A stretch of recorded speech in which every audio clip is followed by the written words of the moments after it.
Ingat, jangan pernah balas keburukan dengan keburukan. Kalau orang pernah menggibah Anda, memfitnah Anda, maka jangan balas dengan hal yang sama. Karena kalau kita balas dengan hal yang sama, maka dia akan dihukum, kita pun akan dihukum. Renungi hadis ini sebagai penutup. Kata Nabi SAW, kalau dua orang sedang berseteru, maka mereka akan bertemu pada hari kiamat. Siapa yang melakukan perbuatan kejahatan, maka akan diambil dari dia pahalanya, diberikan kepada orang yang terzalimi. Kecuali satu keadaan, orang yang terzalimi ini membalas kejahatan orang yang sudah berbuat jahat. Jadi misalnya kita digosipin nih, kita digibah, kita balas dengan gibah. Kalau kita sudah balas dengan gibah, kata Nabi SAW, kecuali dia balas. Kalau dia balas, Allah akan niat nilai balasan dia. Kalau nilai balasan dia setara dengan orang yang berbuat kejahatan pada dia, maka impas. Tidak ada lagi tuntutan pada hari kiamat. Karena ini sudah menggibah dia, memfitnah dia, nilainya 100 misalnya. Dibalas dengan 100 juga. Maka otomatis tidak lagi apa-apa hari kiamat. Tidak dapat pahala, tidak dapat apa. Kalau dia membalas lebih sederhana daripada perbuatan jahat orang yang menzaliminya, maka selisihnya akan dikasih ke dia.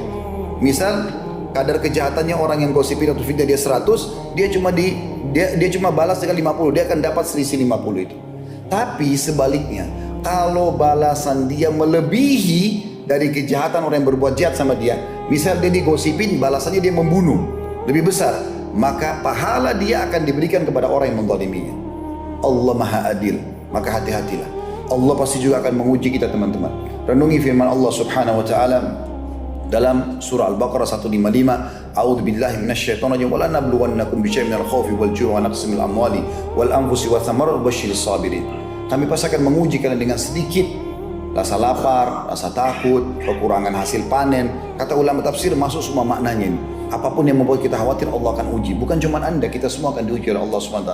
Kita semua akan ada saja orang yang gosipin, ada saja orang yang fitnah. Kita semua akan mengalami flu, demam, rematik, segala macam hal kita akan alami semua. Tapi Allah mengatakan, sampaikan berita gembira kepada orang-orang yang sabar.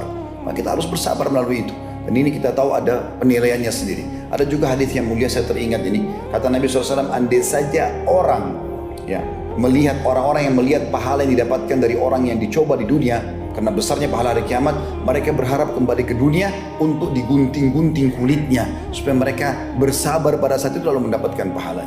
Allahu a'lam.